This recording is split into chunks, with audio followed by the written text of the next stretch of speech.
वक्त को तब तेरी रफ्तार कहा करता था। वक्त को तब तेरी रफ्तार कहा करता था, जब तेरे प्यार को भी प्यार कहा करता था।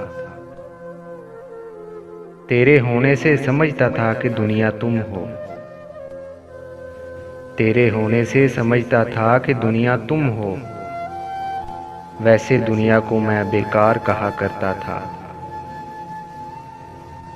तब मैं बिछड़ते हुए लोगों पे भी हंस देता था।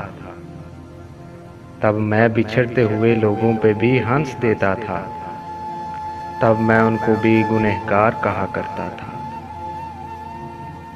तुमसे बिछड़ा हूँ तो रोया हूँ वगरना कल तक। तुमसे बिछड़ा हूँ तो रोया हूँ वगरना कल तक।